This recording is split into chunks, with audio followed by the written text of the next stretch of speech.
right, so I'm back and I'm experimenting with the technique that that Chris was showing yesterday with the presenter and the slideshow and background. So let's see how this goes.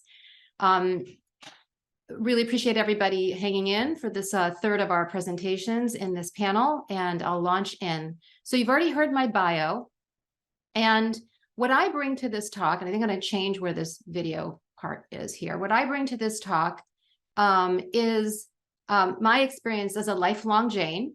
I've been born and raised in a family. My parents actually were helped to co-found the Jain Society of Chicago way back when. I'm also a student of mindfulness meditation in the Thich Nhat Hanh tradition of Buddhism. I'm a vegan for about 33 years, having come to it because Siddhachalam hosted a New Jersey Animal Rights Alliance convention back in something like 1989, 1990. And that's when I learned about what happens with dairy.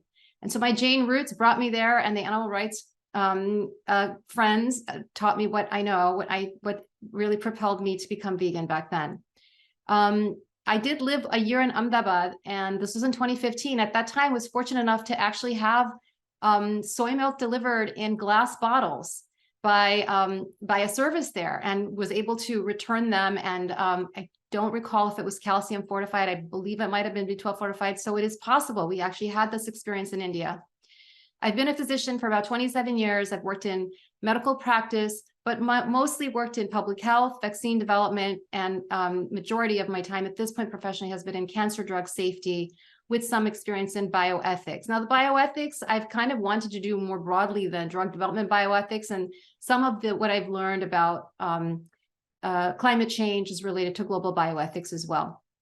And I bring to this talk and the volunteer work that I've tried to do an intention to serve. So my husband, Christian, set up the website veganjains.com as a gift to me before we knew that there was such a thing called jainvegans.org. I know it's confusing, but that is a sister organization in the UK that really also helped drive some of the UK organizations to become vegan. I am a past chair of Ahimsa Vegan Committee and continue as a board member. And as well, I'm a board member of Love and Arms, and I hope you all had the chance to listen to Charlene's wonderful presentation yesterday. So next, I'm going to talk about kind of an expanded definition of health and Ahimsa. And some of these sources are Jain and not. So Ahimsa is more than not doing violence. It is more than an attitude, it is a whole way of life. For modern Jains, this is, I think, according to the BBC website, the concept also includes the positive elements of working for justice, peace, liberation, and freedom. Health, according to the WHO, is a state of complete physical, mental, and social well-being, not merely the absence of disease or infirmity. And what motivates us to change? Proper knowledge and proper perspective, reinforcing proper conduct. Ratnatraya, Samyak Darshan, Samyak Gyan, Samyak Charitra. So to Asha's question about, how can we change? Knowledge, which we've been exposed now to some very important information from Asha and Tushar, is part of it. Perspective is part of it. We hope that our Jain values form that perspective, and we hope that the conduct follows and reinforces these other parts of the three jewels. We have a story of the elephant Meru Prabha, who raised his leg in order to save a small rabbit as a forest fire raged all around them. This, to me, is a very interesting story. It talks about the importance of our individual compassion, but in the context of one, health, which I'll talk about, health of the environment, human beings, and animals. It also shows like the conundrums that we might find ourselves in when there's something like a forest fire raging around us, when we are in a situation of increasing threats to our health globally. Our Jain value incorporates the truth that all living beings are interdependent, parasparopagraho jivanam. And our lifestyle and values as Jains are really grounded in ahimsa, aparigraha, non-possessiveness, and living simply. And way back, as far as 1999, 2000, there was a Jain Declaration on Nature before we had a language about the climate crisis or climate change, which put forth the connections between our values and our concern for the environment. So we're coming to this presentation and our discussion about the interconnectedness of human, environmental, and animal health not in isolation, but as part of our tradition. So ahiṃsā, as we've discussed, is more than not doing violence, and veganism limits our violence to pañcindriya. It forms a part of our environmental care to all life down to ekindriya. So pañcindriya is 5 sensed, ekindriya are 1 sense beings, and we know there's a hierarchy in which we try to avoid violence to as much as we can, but especially to those of higher sensed creatures. And aparigaya, as we know, is limiting one's consumption and material possessions, benefits the earth and all beings, and asteya refrains from stealing from our planet, other beings, and future generations. We've talked about dairy as a form of stealing from the mother cow and her calves. I'm going to introduce a concept that's called One Health. Human, animal, and environmental health are one health. All lives depend on air, food, and waters to sustain our bodies. The safety and cleanliness of these elements is threatened by human industrial and energy use. Cancer, asthma, heart disease, and more can be linked to specific toxic exposures, which, these exposures can affect workers, can affect us as consumers, can affect people, the residents. Usually the poorest communities are the ones that are most affected by toxic exposures. Climate is linked to livability and disease risks. Global warming has direct and indirect effects. And as we've been living in the past several years, spillover diseases from animals to humans demonstrate our connectedness and become more likely as we exploit other beings.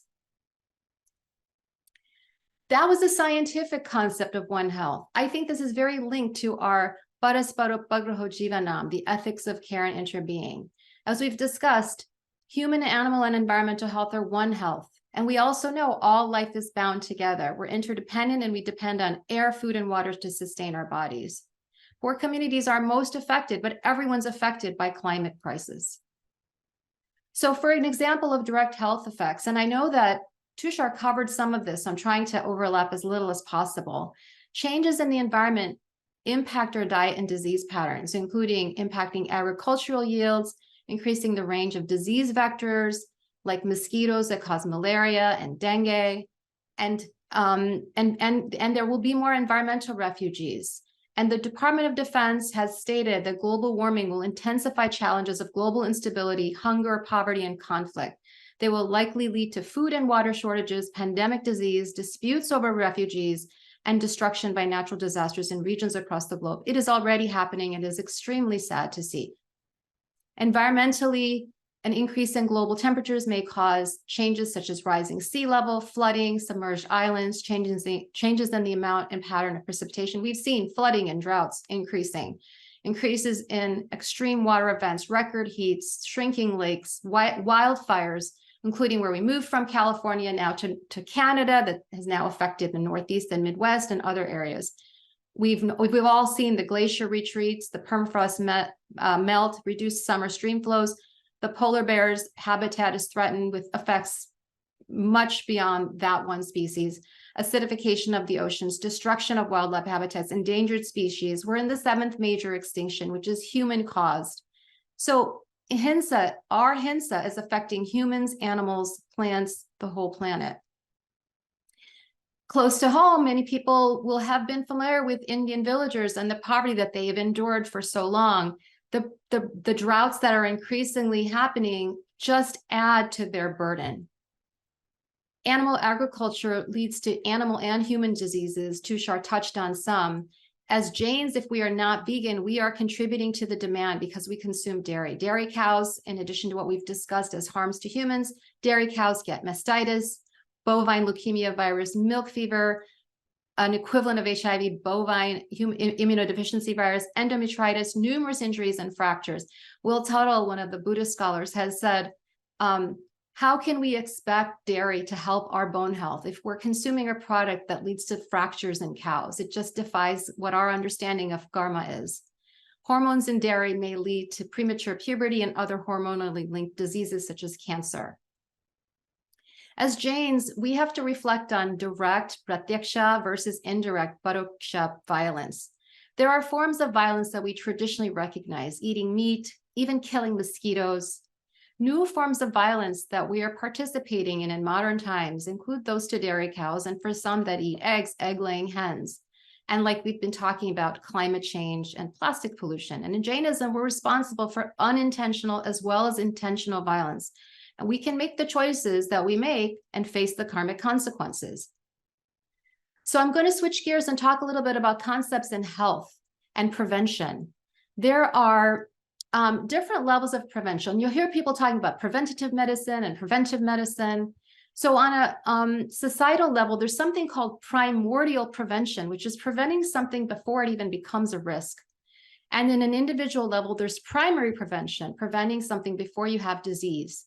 Then what you often will hear about as prevention is really screening, early detection for timely treatment. You'll hear about mammograms and PSAs and other tests that are called secondary prevention.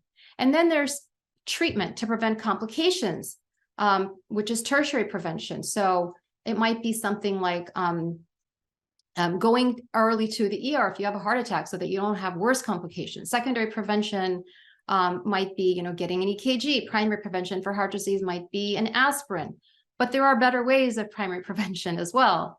And we all know what a cure is. And then there's also a concept of reversal. So I'm just laying the foundation here because we have one way of promoting health and addressing all these levels of prevention. And that is choosing healthy plant-based whole foods. Our bodies absorb nutrients very well from these sources. They're healthy for heart, kidneys, bones. The ones that promote health also prevent, reverse, or cure diseases. And animal foods in general are higher in hormones, environmental toxins, pathogens, and other harmful bacteria. Like Tushar mentioned, whole fat dairy is particularly harmful. Like other animal foods, it contains cholesterol and saturated fats. Animal foods can have sulfuric acids and can contain antibiotics and other drugs. Going vegan is consistent with One Health. Choose whole foods, plant foods. Veganism is primordial prevention, primary prevention, and tertiary prevention. It helps prevent the risk factors. It helps if you have the disease. It is a very holistic approach to promoting health. Whole foods, plants, whole plant foods with minimal salt, sugar, and oil are ideal. Now you'll hear people talk about whole foods, plant-based. That does not necessarily mean exclusively vegan. But what I'm talking about is whole plant foods. Choose vegan, whole plants, minimally processed. And they can also prevent and reverse harm to animals and the environment. Perhaps tertiary prevention, mitigating the harms that we've already caused for the planet.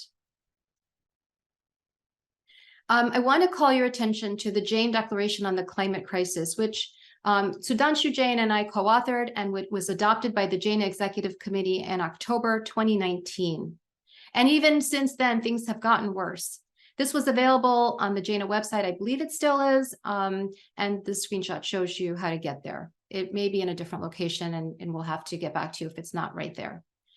But it goes through what individuals can do at an individual level, community level as Jains, and as global citizens. And this is a bit of a crowded slide.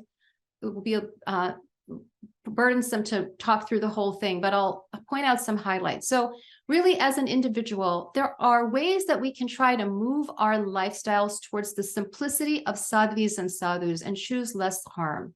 It is important to educate ourselves. We can continue abstaining from meat and eggs and really move towards, and if you can, just eliminate dairy products, thereby minimizing use of water, avoiding toxic waste, and minimizing your contribution to the climate crisis. You can minimize material wastage, rely less on car ownership, and if you do drive, you can choose a fully electric vehicle or at least a very efficient fossil fuel car, reduce air travel. This is something that Jains don't particularly do as a community, but we can choose to live in a home that is as small as possible, use energy-saving technologies and renewable energy, and really buy and own fewer material goods. We have the 3 R's that many of us are familiar with: reduce, refuse, and recycle. There's another that Jains actually probably know about: refuse or renounce. Our tradition is one of living simply. We can actually choose not to take those plastic water bottles. We can choose to avoid the Tetra Pak. With soy milk, you can actually make it without any packaging whatsoever at home. You can cook soybeans, blend them, with a high-speed blender, add a date and vanilla, and you have soy milk free of any packaging at all. In India as well, people have tried to introduce soy milk machines. And with the power that we have as Jains in business, we could do a lot should we decide to commit. In addition, as lay people, we can use our material resources, not just to simplify our life, but acknowledging that we work, we can practice right livelihood, ensuring that our work or business can benefit the climate. If we have money and time to volunteer, we can use it to help organizations focused on environmental justice, animal and human well-being. And if we have money to invest, ensure that the companies we support are helping and not harming the climate and not harming working people and other living beings.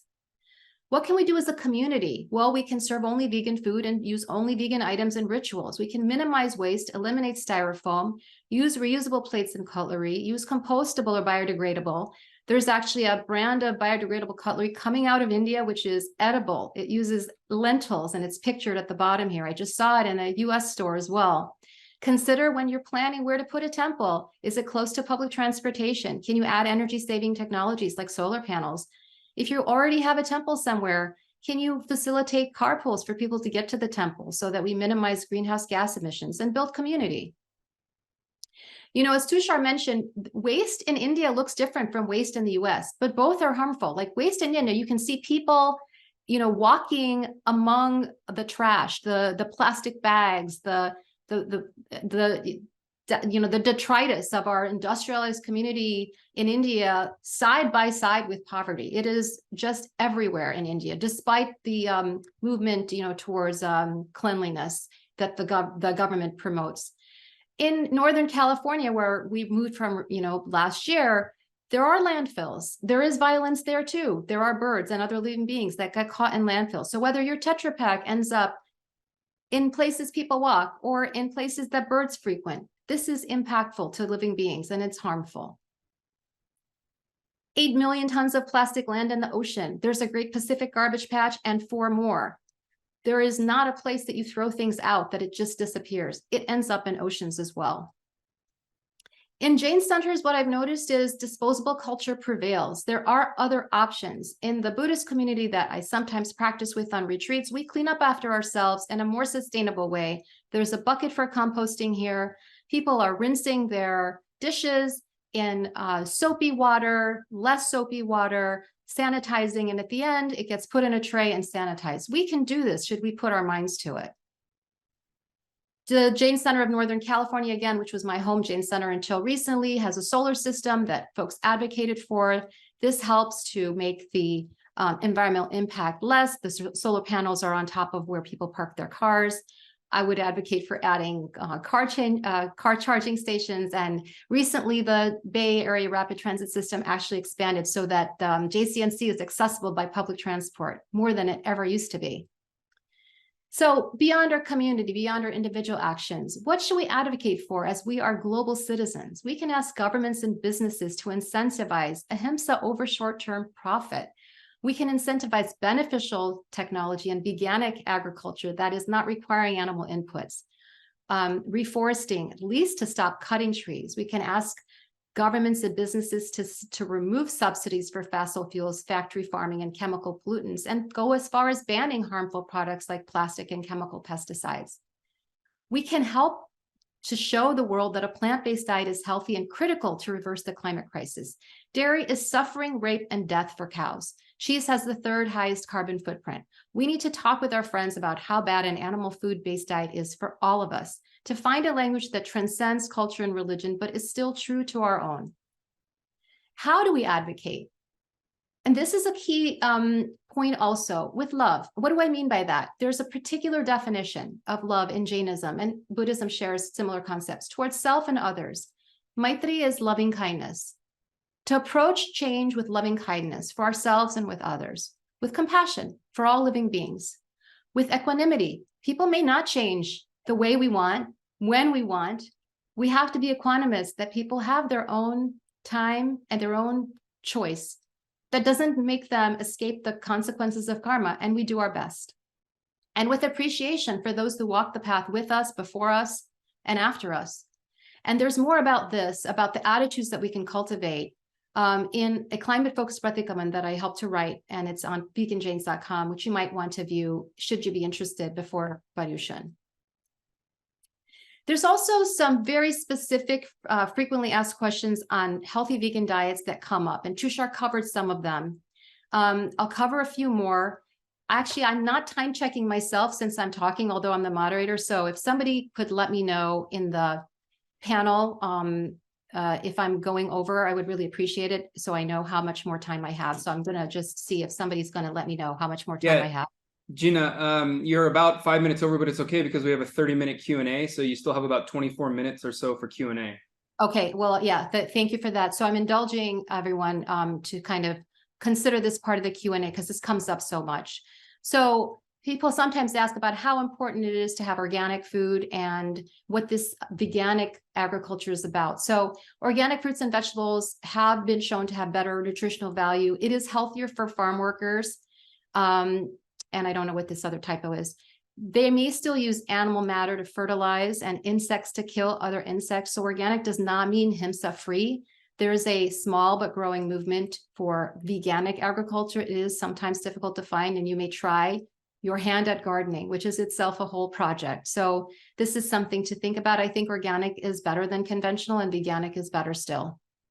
Food preparation. Sometimes people asked about raw versus cooked. There are raw food advocates.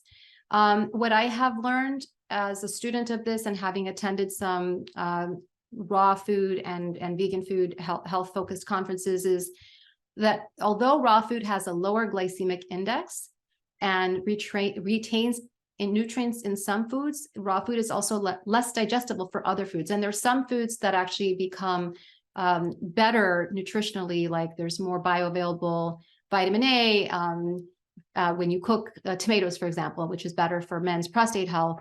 So most scientists consider boiling and steaming as good methods of food preparation, but not frying and broiling. Baking may produce some unhealthy byproducts. And what Tushar mentioned about the healthfulness of dairy products compared to alternatives. The context of this slide is really, I think, in the context of well-fed populations, such as most of the middle class and upper class Jains in India and globally, and including those in the US. So for those of us that are getting enough nutrients from a variety of foods, not limited to soy, other legumes such as mung and chana and these other plant-based foods that we use, and a variety of calories. If we're trying to actually limit our caloric consumption, then we have to choose foods that have a lower energy density. So what's at the top here are foods with lower energy density: leafy greens, cruciferous vegetables, stems, bulbs, and mushrooms, with increasing energy density going towards the bottom with fruits and cereals and pulses. These are important for nutrients, but they have increasing energy density, including nuts and seeds. And then animal foods also have increasing energy density, but they also have a lot of toxins. So depending on your needs, you will want to choose from the top, the leafy greens bubble, down to the right bottom plant foods bubble, and choose foods in each of these areas.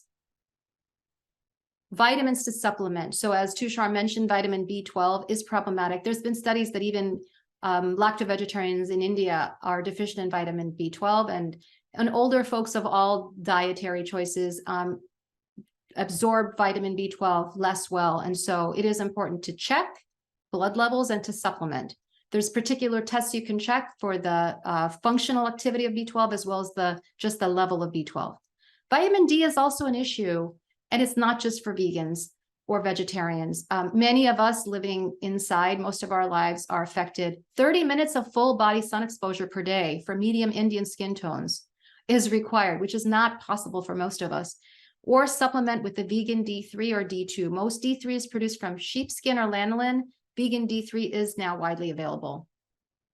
Omega-3 fatty acids come up for some folks as a concern. Flax, and these are some recommended foods for the precursor to omega-3 fatty acids. In addition to what I mentioned earlier, you can get the vegan DHA. So flax oil, about 1 teaspoon a day, ground flax seeds, 1 to 2 teaspoons, walnuts, 2 to 3 tablespoons, or walnut oil, canola oil, soybean oil, Olive oil would need to be taken in high quantities, is not recommended as a source for omega-3 fatty acids.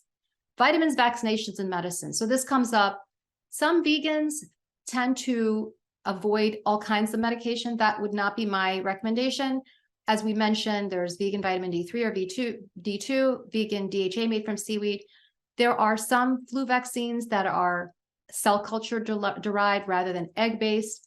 And we heard yesterday from Shaleen about the pregnant mare's urine source of estrogen replacement. There are plant-based alternatives. There's the generic version derived from yams. Esterase is the brand name that I remembered back in residency. And this is fine for women needing estrogen replacement. Really, it's kind of a case-by-case thing to try to understand for particular supplements, for particular medications, what the alternatives and the best choices are.